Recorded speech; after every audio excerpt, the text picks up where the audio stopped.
Hola, ¿cómo están?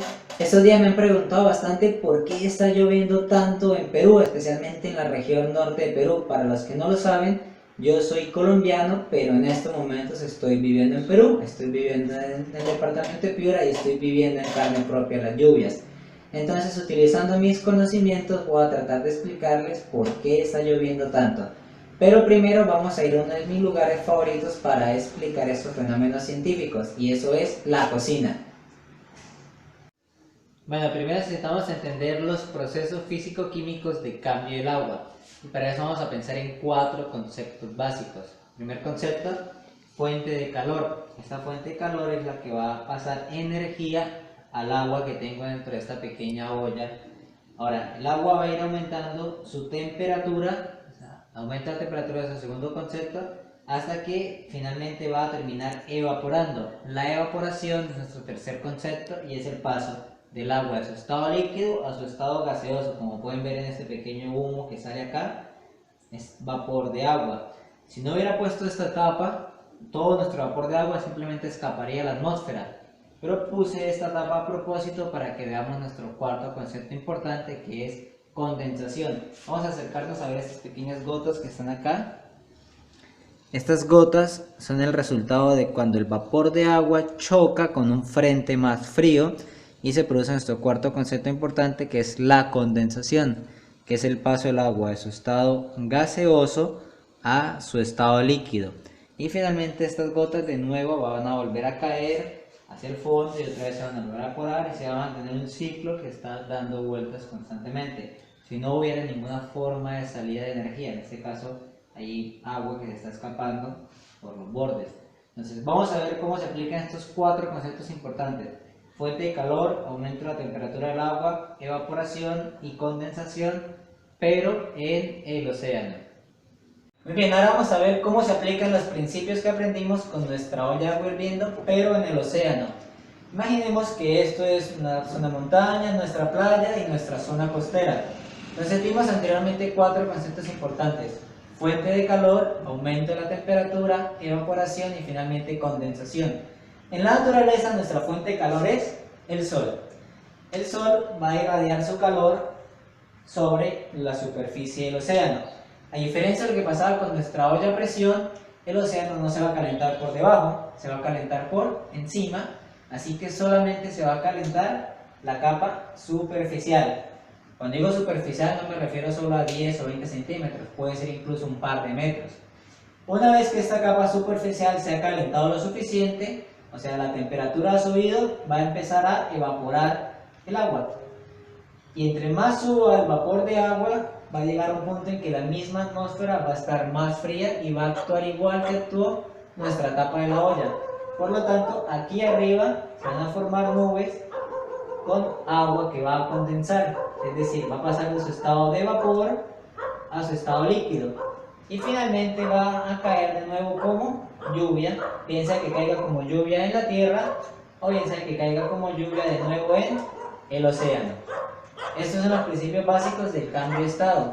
Pero recordemos que los océanos se están moviendo, hay vientos que están moviendo las corrientes y además el planeta no se calienta todo de forma homogénea. Vamos a ver eso con un pequeño mapa. Ya. Entonces vamos a ver que la Tierra no se calienta uniformemente. Como la Tierra tiene una forma casi circular, el Sol golpea de frente en lo que llamaríamos la zona ecuatorial. Es la zona del centro del planeta. Así que esta zona recibe una mayor cantidad de energía, por lo tanto la temperatura del agua aquí va a ser mayor.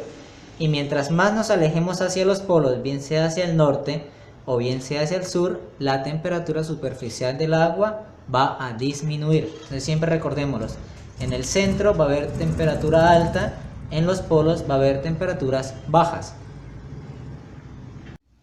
Entonces veíamos que el agua más cálida es el agua que está en la zona ecuatorial y que hacia los polos tiende a enfriarse el agua debido a la incidencia solar. Pero no solamente se trata de los cambios de temperatura, sino que además existen fenómenos que se conocen como corrientes. Estas corrientes están influenciadas tanto por los gradientes de temperatura y densidad como por los mismos vientos que arrastran las aguas. y hay diferentes corrientes alrededor del mundo. Para el caso específico de Perú, para esta parte del Pacífico, hay una corriente muy interesante, que es una corriente que va del sur y se conoce como la corriente de Perú o la corriente de Humboldt. Esta es una corriente de agua bastante fría y termina chocándose con la corriente ecuatorial o corriente del Niño, la cual es una corriente muy cálida. Entonces, ¿qué sucede climáticamente o cuáles son las implicaciones de esto? Tradicionalmente, al ser esta agua costera tan fría, la cantidad de energía del sol que cae sobre ella no es capaz de producir mucha evaporación. Al no haber mucha evaporación, no va a haber mucha condensación y por lo tanto no va a haber mucha lluvia. Entonces, históricamente, los ecosistemas de las costas de Chile y de Perú se han convertido en desiertos por la falta de lluvia, mientras que históricamente los ecosistemas cercanos al Ecuador, a esta zona ecuatorial como Panamá, Colombia, Ecuador, son ecosistemas muy lluviosos y se han acostumbrado a ser selvas. Incluso aquí está un punto conocido como el Chocó biogeográfico, que es uno de los lugares más lluviosos del mundo. Por eso es que cuando ustedes viajen a las costas de Perú van a encontrar un paisaje desértico. Cuando viajen a las costas de esta parte ecuatorial van a encontrar un paisaje de bosque lluvioso. Vamos para acá. Entonces, estas son las condiciones normales para el norte de Perú, especialmente en Piura, donde me encuentro en este momento. Aquí vemos la corriente ecuatorial o corriente del Niño, que es una corriente cálida que viene de la parte norte del Ecuador, casi frente a Colombia y Panamá, y la corriente de Humboldt, que viene del sur y es una corriente bastante fría. En esta zona están confluyendo estas corrientes cerca a la ciudad de Talara. Por aquí arriba está el puerto de Máncora, muy bonito, si un día quieren ir allá a pasar un verano. Entonces, además, esta es una zona de alta importancia pesquera debido a la confluencia de estas corrientes, es lo que trae una gran cantidad de nutrientes y por eso hay muchos peces. Entonces, recuerden, lo normal es que esta parte sea fría. Al ser el agua de la costa muy fría, el calor del sol que llega no es capaz de hacer que se evapore en condiciones normales. Por eso es que en las costas de Perú, especialmente en el norte, casi nunca hay lluvias e históricamente el ecosistema se acomoda a ser un desierto. Mientras que si subimos un poco más acá de Ecuador hacia arriba, el sistema se ha acomodado a ser una selva porque al ser esta agua caliente es muy fácil hacerla evaporar y siempre hay lluvias. Entonces ahora miremos en qué consiste el fenómeno del Niño y el fenómeno de la Niña. Ahora miraremos finalmente las condiciones normales. Esto es el mapa mundial, este es el océano Pacífico, el cual es el océano más grande del mundo. Entonces, lo normal, como explicamos hace un momento, es que en esta parte vemos es agua fría. Si nos vamos hacia el otro lado del océano Pacífico, Australia y sus alrededores, esto es agua caliente. Entonces, ya expliqué por qué es más caliente en el centro, porque tiende a ser más fría los polos, pero también es influenciado por las corrientes que desplazan el agua. Ahora, ¿qué es el fenómeno del Niño? El fenómeno del Niño es cuando la onda de calor que está aquí y que está acá es desplazada bien sea por el viento, bien sea por otras corrientes, y el agua cálida es capaz de calentar toda esta zona. Entonces, al calentar toda esta zona es mucho más fácil que el agua se evapore.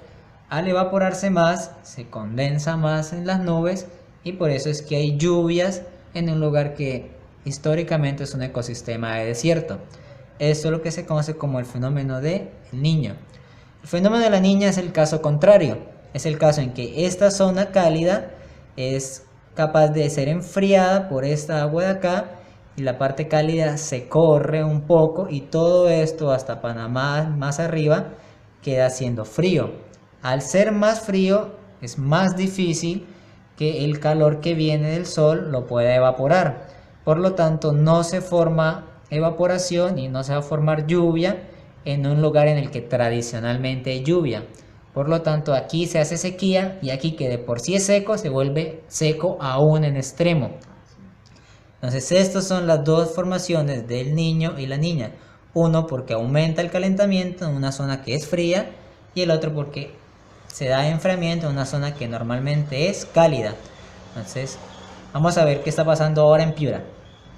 Entonces, después de todo lo que hemos aprendido acerca de las corrientes marinas, los vientos, el enfriamiento, el calentamiento, ¿por qué está lloviendo tanto en Perú en estos días, en especialmente la fuerte lluvia que cayó el 30 de enero en la región norte, Lambayeque, Piura, Tumbes? Es porque hubieron calentamiento superficial del agua. De hecho, si miran el informe del Instituto para el Estudio del Fenómeno del Niño, van a ver que el agua en la zona de Paita se calentó 6 grados por encima de lo normal. Eso obviamente llevó a un aumento en la evaporación, posterior condensación y fuertes lluvias. Según dice el reporte del clima, se prevé que estas lluvias seguirán todo lo que es por febrero, una parte de marzo. Yo no me atrevo a predecir el clima porque no trabajo en ello, pero si se sigue calentando el mar podría pasar perfectamente. Aunque según muestran también los estudios, les recomiendo leer el reporte, está muy interesante, es solamente un fenómeno de calentamiento pasajero, porque no es la corriente fuerte oceánica que caracteriza realmente el fenómeno del Niño, sino es un calentamiento superficial. Entonces, esta es la verdadera razón de por qué ha llovido tanto en Piura. Así que bueno, nos veremos la próxima vez y recuerden que la vida diaria se entiende mejor con un poco de ciencia.